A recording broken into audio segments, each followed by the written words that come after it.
Hello everyone, I am your host Pradeep Yadav from Agrians Academy, Dehradun.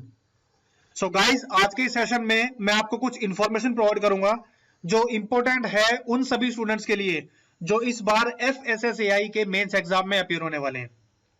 So आज के session में हम discuss करेंगे सबसे पहले एग्जाम डेट और एडमिट कार्ड के बारे में, उसके बाद हम डिस्कस करेंगे एग्जाम पैटर्न के बारे में, और सबसे लास्ट जो हमारा फाइनल डिस्कशन होगा वो होगा रिटर्न एग्जाम के बारे में कि रिटर्न एग्जाम में अपीयर होने के लिए आपकी क्या स्ट्रेटजी होगी, आप कौन कौन से रूल्स फॉलो करेंगे जिसके थ्रू आप अपनी राइटिंग स्किल्स इंप्रूव कर सकते हैं। और उसी के साथ ये उन स्टूडेंट्स की भी हेल्प करेगा जो अभी तक कंफ्यूजन में है कि एग्जाम में हम किस तरीके से अपीयर हों ताकि उनका सिलेक्शन हो पाए। ठीक है, तो इस सेशन के बाद आप क्लियरली अपनी राइटिंग स्किल्स को और अपनी प्रिपरेशन को एक प्रॉपर डायरेक्शन दे पाएंगे। तो चलिए स्टार्ट करते हैं। सबसे पहले नोटिफिकेशन के बारे में। तो एक नोटिफिकेशन जारी की गई थी FSSAI के थ्रू जिसमें आपके एग्जाम डेट और एडमिट कार्ड के बारे में बताया हुआ था। अगर हम बात करें एग्जाम डेट के बारे में तो 1st, 2nd, 8th और 9th ऑफ अगस्त ये इसकी टेंटेटिव डेट्स हैं जो एग्जाम के लिए डिसाइड की गई हैं। एडमिट कार्ड एग्जाम से 15 दिन पहले आपको प्रोवाइड किया जाएगा। सो जिन भी स्टूडेंट्स का मेरे पास मैसेज आया था एडमिट कार्ड के रिगार्डिंग वो यहाँ से क्लियर करें डाउट अपना कि एडमिट कार्ड जो है उनके एग्जाम से 15 दिन पहले उनको प्रोवाइड किया जाएगा। ऑफिशियल वेबसाइट यहाँ पे दी हुई है और एग्जाम के सेंटर यहाँ पे है जो कि है दिल्ली, मुंबई, चेन्नई, कोलकाता एंड देन गुवाहाटी। सो ये एक बेसिक इंफॉर्मेशन है एग्जाम की डेट और एडमिट कार्ड के बारे में। क्लियर। सेकंड इंफॉर्मेशन है एग्जाम पैटर्न के बारे में for central food safety officer और टेक्निकल ऑफिसर। तो गाइस जो इसका मेंस एग्जाम है वो टोटल 3 अलग अलग पार्ट्स में होगा। जो पार्ट ए है उसमें आएगी जनरल एबिलिटी, 2 ही क्वेश्चन आएंगे, आपको दोनों अटेम्प्ट करने हैं और ये पार्ट ए आपका टोटल 20 मार्क्स का। जो पार्ट बी है वो आपके सिलेबस से आता है। इसमें दिया हुआ है food safety ecosystem in India जिसमें आपको 3 में से 2 क्वेश्चन अटेम्प्ट करने हैं और ये भी आपका होगा 20 नंबर का। पार्ट सी थोड़ा इंपॉर्टेंट है बिकॉज ये मैक्सिमम नंबर कैरी करता है। पार्ट सी में इंक्लूडेड है food science and nutrition, food quality, food processing and preservation. तो इसमें 6 में से आपको 4 क्वेश्चन अटेम्प्ट करने हैं, 15 नंबर का क्वेश्चन होगा, तो ये 60 मार्क्स का आपका पार्ट सी होने वाला है। तो टोटल जो आपका पेपर होगा वो होगा 100 नंबर का। अब देखिए बहुत सारे बच्चों को मैंने फूड साइंस एंड न्यूट्रिशन की पीडीएफ प्रोवाइड कराई है। सो जिन भी स्टूडेंट्स को अगर अभी तक वो पीडीएफ नहीं मिली है तो उसका लिंक मैंने नीचे डाल दिया डिस्क्रिप्शन बॉक्स में, आप उसको वहां से डाउनलोड कर सकते हैं। Food processing and food preservation का जो लेक्चर है उसकी वीडियो मैंने लास्ट ईयर अपने इसी चैनल पे अपलोड की थी, तो उसका लिंक भी मैंने नीचे डिस्क्रिप्शन बॉक्स में डाल दिया है। जिस भी स्टूडेंट को डाउट है प्रिजर्वेशन के रिगार्डिंग तो वो उस वीडियो को विजिट कर सकता है, या फिर ऊपर आई बटन पे आपको उसका लिंक दिख रहा होगा, आप वहां से क्लिक करके उस वीडियो को विजिट कर सकते हैं। क्लियर। रही बात फूड क्वालिटी की, तो आने वाले कुछ दिनों में बहुत जल्द आपको फूड क्वालिटी की पीडीएफ में प्रोवाइड कराऊंगा, उसकी इंफॉर्मेशन भी आपको दे दी जाएगी। सो ये था आपका पूरा एग्जाम का पैटर्न जो आएगा पार्ट ए, बी और सी में, और जो आपका पूरा एग्जाम है वो होगा 100 नंबर का। ठीक है, यहां तक क्लियर है। चलो उसके बाद हम बात करते हैं कुछ ऐसी इंपॉर्टेंट टिप्स जो आपके मेंस एग्जाम में अपीयर होने के लिए बहुत जरूरी है और आपकी राइटिंग स्किल्स को जो इंप्रूव करने में आपकी हेल्प करेगी। ठीक है, ध्यान रखना जब भी आप एग्जाम में अपीयर होंगे मेंस एग्जाम में तो आपको कुछ 2-3 चीजों को ध्यान रखना है, तो आप उसकी प्रैक्टिस अभी से शुरू कीजिए।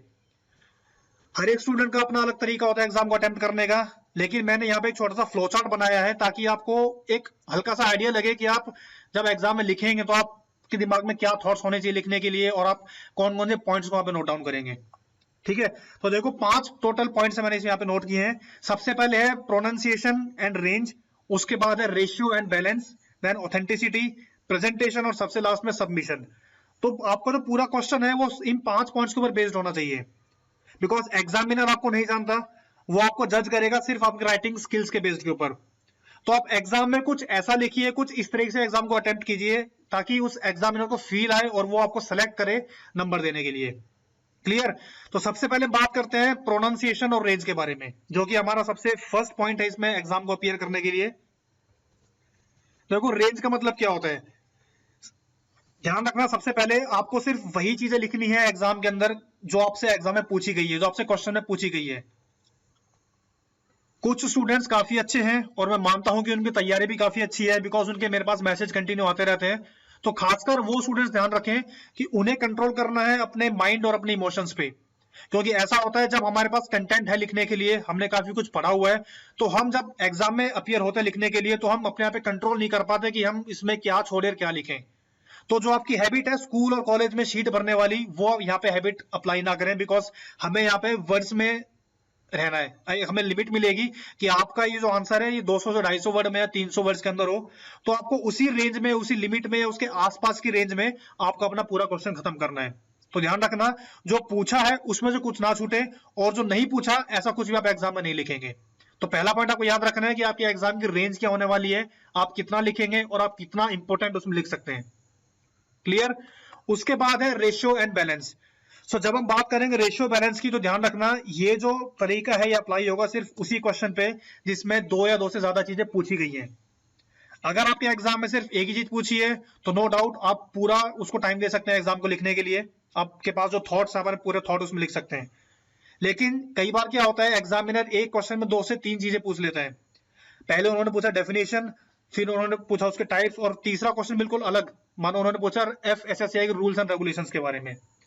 तो यहाँ पे बच्चे अक्सर गलती क्या करते हैं कि वो इन तीनों पार्ट्स को इक्वल पार्ट में डिवाइड करेंगे, यानी कि 33% एक को देंगे, फिर 33 एक को देंगे, फिर 33 तीसरे पार्ट को देंगे।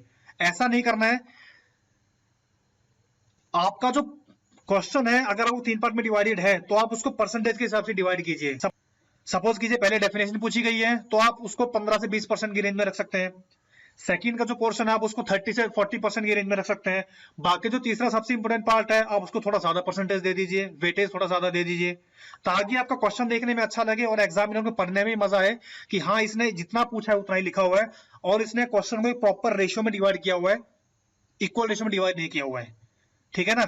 इससे क्या होगा कि आपकी डेफिनेशन भी पूरी हो जाएगी, जो लिमिटेड है आपकी वर्ड लिमिट भी पूरी रहेगी, और आपका जो संतुलन है वो पूरा बना रहेगा एग्जाम को कंप्लीट करने के लिए, क्वेश्चन को कंप्लीट करने के लिए। क्लियर। तो ध्यान रखना क्वेश्चन का डिवीजन करना बहुत जरूरी है कि आप कौन से पार्ट को कितने परसेंट में डिवाइड करेंगे। ठीक है। तीसरा हमारे पास है ऑथेंटिसिटी, यानी कि जो आपका पास सोर्स है वो कितना ऑथेंटिक है, आपने वो कहां से सोर्स उठाया हुआ है। सो ऑथेंटिसिटी में सिंपल सा आप एक काम कर सकते हैं, आप वहां पे कुछ बुलेट्स यूज कर सकते हैं, पॉइंट्स वहां पे बना सकते हैं, आप कोई अपने थॉट वहां पे लिख सकते हैं। जैसे एग्जांपल तौर पर देख लो यहाँ पे यूज ऑफ बुलेट, पॉइंट्स को, क्वेश्चन को अलग अलग पॉइंट्स में डिवाइड करना। आप वहां पे फ्लो चार्ट बना सकते हैं, कोई प्रोसेस है बट आप समझा नहीं पा रहे, बट आप उसको फ्लो चार्ट के थ्रू इजीली समझा पाएंगे। कोई भी कोटेशंस, कोई महान व्यक्ति है या कोई साइंटिस्ट है तो आप लिख सकते हैं कि अकॉर्डिंग टू उसका नाम और फिर इन्वर्टेड कॉमा बिगिन, आप उसको डेफिनेशन लिख सकते हैं। कोई नेम ऑफ ऑथर है, कोई बुक का नाम है कि अकॉर्डिंग टू दिस बुक, या अकॉर्डिंग टू FSSAI आप ऐसा करके लिख सकते हैं, है ना। तो इससे क्या होता है कि जो एग्जामिनर है उसके ऊपर एक अच्छा इंप्रेशन पड़ेगा कि एटलीस्ट चलो बंदे ने कोटेशन यूज की है, बुक का ऑथर दिया है या उसने किसी ऑर्गेनाइजेशन का नाम इस्तेमाल किया है, तो इस बंदे को नॉलेज है, तो वो उसके हिसाब से आपको एक बार एक्स्ट्रा नंबर मिल जाते हैं। क्लियर। तो ऑथेंटिसिटी, ताकि पढ़ने वालों को महसूस हो कि यार बंदे के पास नॉलेज है और इसने काफी अच्छे से क्वेश्चन को अटेम्प्ट किया हुआ है। क्लियर। तो कोटेशन जरूर यूज करें। और जो मैंने पीडीएफ प्रोवाइड की है फूड साइंस एंड न्यूट्रिशन की, तो जब आप उसका पैटर्न देखेंगे तो मैंने उस पीडीएफ का पैटर्न एग्जैक्टली वैसे ही डिजाइन किया है जिस तरीके से आप एग्जाम में, मेंस एग्जाम में अपने पेपर को अटेम्प्ट करेंगे। उसमें मैंने बुलेट्स भी यूज की हैं, मैंने फ्लो चार्ट भी यूज किया हुआ है, मैंने कोटेशंस भी दी है according to FSSAI, according to WHO, according to food and agriculture organisation, है ना। तो जब आप वो रीड करेंगे तो आपको क्लियरली आइडिया लगेगा कि यार हमें एग्जाम में कुछ इस तरीके से ही एग्जाम को अटेम्प्ट करना है, क्वेश्चन को अटेम्प्ट करना है। क्लियर। तो ये पूरी इंफॉर्मेशन थी ऑथेंटिसिटी के बारे में, आपके सोर्स के बारे में। उसके बाद आती है प्रेजेंटेशन। सो प्रेजेंटेशन में सिंपल सा याद रखना कि first impression is the last impression. आपका क्वेश्चन देखने में जितना अच्छा लगेगा, जितना अट्रैक्टिव होगा, चांसेस है कि एग्जामिनर आपके वहां मार्क्स नहीं काट सकता, बिकॉज यहाँ पे बात आती है आपकी हैंड राइटिंग्स के लिए, आपकी स्पेलिंग मिस्टेक्स, आपकी ग्रामर मिस्टेक्स, तो इन चीजों का खास ध्यान रखें। तो प्रेजेंटेशन में आपको सबसे पहले देखना है स्पेलिंग्स एंड ग्रामर। चलो ग्रामर हम एक तौर पे अवॉइड कर सकते हैं बिकॉज ये आपका ग्रामर का टेस्ट नहीं है, पर खास ध्यान रखना स्पेलिंग्स का, स्पेलिंग मिस्टेक ना हो तो आप उसके लिए कोई डिसेंट वर्ड यूज कर सकते हैं। हैंड राइटिंग आपकी काफी अच्छी होनी चाहिए या ठीक ठाक एग्जाम लेवल समझ में आ जाए, तो आप उसके लिए पेन का सिलेक्शन कर सकते हैं। बार बार पेन ना चेंज करें, इस चीज का खास ध्यान रखना, एक ही पेन यूज करें। और अपनी हैंड राइटिंग क्लियरली दिखाने के लिए आप उसमें अलग अलग कोटेशंस, अलग अलग फ्लो चार्ट, अलग अलग बुलेट्स, अलग अलग पॉइंट्स बना सकते हैं ताकि पढ़ने में आसानी हो। एक और बात याद रखना, फुल स्टॉप और कॉमास। कई बार क्या होता है कि हम जब लिखने लगते हैं तो फ्लो में हम फुल स्टॉप और कॉमास का यूज करना भूल जाते हैं, कहाँ फुल स्टॉप लगेगा, कहाँ कॉमा लगेगा। फुल स्टॉप और कॉमा को यूज करना मतलब आप उन दोनों सेंटेंस के बीच में कोई लिंक बता रहे हैं, कोई कनेक्शन बता रहे हैं। तो इससे क्लियरली पता चलेगा कि एक सेंटेंस जो खत्म हुआ है उसका दूसरे से क्या रिलेशन है और वो कैसे एक दूसरे से रिलेटेड है। तो इसलिए प्रेजेंटेशन बहुत जरूरी है। तो इसमें spelling, handwriting, grammar, full stop, comma, quotations, flow chart आपको पूरा ध्यान रखना है ताकि आपका जो पेपर है वो देखने में काफी अट्रैक्टिव लगे और काफी अच्छा लगे। उसके बाद आता है सबमिशन। तो सबमिशन में सबसे पहले आता है कि how your answer is visible to examiner. ठीक है, तो जो आपकी एंडिंग होगी, हम यहाँ पे बात करेंगे क्वेश्चन को एंड करने की बात पे, तो जो आपकी एंडिंग होगी, एंडिंग हमेशा आपकी स्मार्ट एंडिंग होनी चाहिए। और ये जो आपका रूल है ये आपका फॉलो होगा, ये रूल आपका अप्लाई होगा पार्ट ए के अंदर, जो आपका जनरल एबिलिटी का जो पोर्शन है, वहां पे आपका एक क्वेश्चन आएगा सिचुएशन रिएक्शन बेस्ड, जिसको बोलते हैं सिचुएशन रिएक्शन टेस्ट। आपको एक सिचुएशन दी जाएगी एग्जाम में, आप उस सिचुएशन के ऊपर कैसे रिएक्ट करेंगे आपको अपने थॉट्स वहां पे लिखने हैं। तो जब आपने स्टार्ट किया, ठीक है आपने स्टार्ट किया, लेकिन जब आप वो सिचुएशन खत्म कर रहे हैं तो आपने किस तरीके से उस सिचुएशन को हैंडल किया, कैसा आपने उसको टैकल किया, तो आपको प्रॉपर अच्छे तरीके से उसकी एंडिंग खत्म करनी है। आप उसके लिए अलग से पैराग्राफ बना सकते हैं। क्लियर? बट अगर हम बात करें किसी नॉर्मल आपके सब्जेक्ट के बेस्ड क्वेश्चन के ऊपर, तो आप लास्ट में डायग्राम बना सकते हैं, ग्राफ का इस्तेमाल कर सकते हैं, फ्लो चार्ट आप वहां पे बना सकते हैं, तो वो भी चीज आप इसमें इस्तेमाल करेंगे। तो ये था आपका पूरा सबमिशन के बारे में। क्लियर? सो ये पांचों पॉइंट मैंने आपको बताए हैं। आई थिंक आपको समझ आया होगा कि कैसे पेपर में आपको अटेम्प्ट होना है, खासकर मेंस एग्जाम में। अभी भी अगर आपके कोई डाउट्स हैं तो आप कमेंट सेक्शन में कमेंट करके पूछ सकते हैं, या फिर आप डायरेक्टली मुझे पर्सनल नंबर पे मैसेज करके, व्हाट्सएप करके आप मुझसे कोई भी डाउट क्लियर कर सकते हैं। और एक छोटी सी इंफॉर्मेशन, इसी वीडियो के डिस्क्रिप्शन में मैंने एक लिंक प्रोवाइड किया है इंग्लिश वोकैबुलरी का, which is designed by my friend whose name is Piyush. So जिन भी स्टूडेंट को अगर कोई भी डाउट है इंग्लिश के अंदर कि उनको नए वर्ड्स नहीं मिल पाते यूज करने के लिए, या वो कौन से वर्ड्स का यूज करें जो काफी सिंपल हो, काफी डिसेंट हो, तो एटलीस्ट एक बार आप उस लिंक पे क्लिक करके उसको विजिट कीजिए वोकैबुलरी चैनल को, ताकि आपको क्लियरली पता लगे कि आप कौन से सिंपल वर्ड्स मिस कर रहे हैं उसमें यूज करने के लिए। तो जब आप उनके थ्रू जाएंगे, उनको जब रीड करेंगे, तो आपको ऑटोमेटिकली आइडिया लग जाएगा कि आप इनका वर्ड्स का यूज कहां पे कर सकते हैं। क्लियर? और ये जो इंग्लिश वोकैबुलरी है ये आपके यूज होगी आपके हर एक आने वाले एग्जाम्स के लिए, चाहे वो फिर बैंकिंग एग्जाम हो, IBPS AFO एग्जाम है, आपका बैंक PO का एग्जाम है, कोई भी आपका एग्जाम है जिसमें इंग्लिश यूज होती है, तो आप ये इस इंग्लिश वोकैबुलरी को वहां भी यूज कर सकते हैं। सो ये जो पोर्शन दिया हुआ इंग्लिश वोकैबुलरी का, मैं कोशिश करूंगा इसको आगे और अपडेट करने के लिए, तो आगे और अच्छे नए वर्ड इसमें ऐड अप हो जाएंगे, तो उसका लिंक भी आपको बहुत जल्द प्रोवाइड किया जाएगा। सो आज के लिए इतना ही है। आई होप आपको लेक्चर पसंद आया होगा, कुछ आपको इन्फॉर्मेशन अच्छी मिली होगी एग्जाम में अपीयर होने के लिए। तो सबसे पहले all the best to all the candidates who are going to appear in the mains exam. एग्रियंस एकेडमी की तरफ से आपको ऑल द बेस्ट। एग्जाम दीजिए अच्छे से, और उसके बाद अपना फीडबैक जरूर दीजिए कि आपका एग्जाम कैसा हुआ और उसमें कितना आपको मदद मिली। हम मिलते हैं अपने अगले लेक्चर में, तब तक के लिए take care and all the best.